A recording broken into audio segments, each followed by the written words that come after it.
Petition आई है? हमारी जो जनहित याचिका है वो कांग्रेस पार्टीज की है और वो आलोक शर्मा का जो कांग्रेस के मीडिया स्पीकर है, नेशनल में स्पीकर, उनके तरफ से है।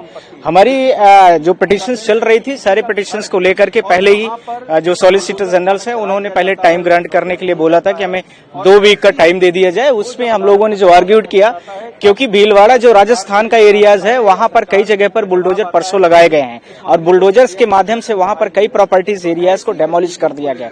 जब कोर्ट ने 2 सितंबर को ऑर्डर पास किया था और यहाँ पर एफिडेविट भी तुषार मेहता जो हमारे सॉलिसिटर जनरल है उन्होंने दिया हुआ था कि हम ऐसा कुछ भी नहीं करेंगे, उसके बावजूद भी इन्होंने किया। ये ग्राउंड था और यह कोर्ट से हम लोगों ने रिक्वेस्ट किया था कि आपके ऑर्डर की कोई अहमियत ये लोग नहीं रखते हैं और आपके ऑर्डर पास होने के बावजूद भी ये सारे लोग ऐसा कर रहे हैं। पॉइंट नंबर 1 था। पॉइंट नंबर 2, सुप्रीम कोर्ट से हम लोगों ने यह भी रिक्वेस्ट किया था कि जो जलगांव में हुआ तो उन्होंने बोला कि ये इस तरह से नहीं है, हमने पूरे सारी चीजों को कवर किया है, पर हम लोगों ने यह बोला है कि lordships you did not file there, इन्होंने 4-5 प्रोसेस को नहीं फॉलो किया है, because there is the not judicial power having the DMs. DM के पास कोई ऐसी जुडिशियल पावर्स नहीं थी जो उन्होंने डेमोलिश किया है। ये किसी मस्जिद को लेकर के या धर्म को लेकर के था, इन सारी चीजों को लेकर के। तो कोर्ट ने, तुषार मेहता जी ने फिर से बोला कि नहीं मैंने ये किया है, फॉलोज किया है, पर सच्चाई ये थी कि ऐसा कुछ भी नहीं हुआ।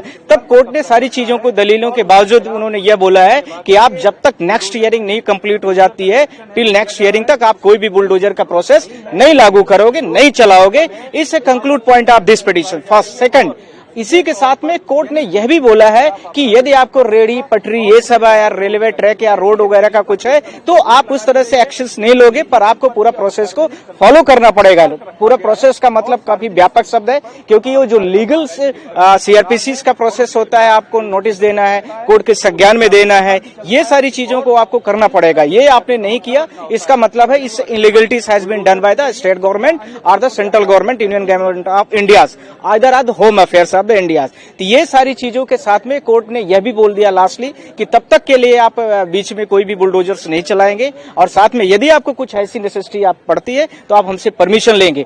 अब बात आती है कि इस बीच में जैसे इन्होंने 2 सितंबर के ऑर्डर्स को फॉलोज नहीं किया है, बाद में बीच में कुछ करते हैं तो फिर ये कंटेम्प्ट पिटीशन के लिए तैयार रखे। जैसे कि मैं आप लोगों के माध्यम से बोलना चाह रहा हूं कि जो हमने कांग्रेस पार्टी की तरफ से पिटीशन फाइल किया था उसमें 4 हमारी मेन प्रेयर्स थी, जिसमें जितने भी डीएम और एसपी जो है, डीएसपी जो भी है पूरे नेशनल के, जिसमें 11 राज्य जो बीजेपी शासित राज्य हैं, उन राज्यों के उनके ऊपर एफआईआर दर्ज होना चाहिए। साथ में मैंने यह भी बोला है कि जिन लोगों के ये बिना कोर्ट के कंसर्न के ऐसा इन्होंने घर गिराया है तो उनके ऊपर ये पूरा कंपनसेशन इनका अलाउ होना चाहिए और उनका ये घर को बनाने के लिए कोर्ट ने हमारी पिटीशंस को भी अलाउ कर दिया है और उसके साथ में उस मैटर को सुनने के लिए तैयार हो गई है।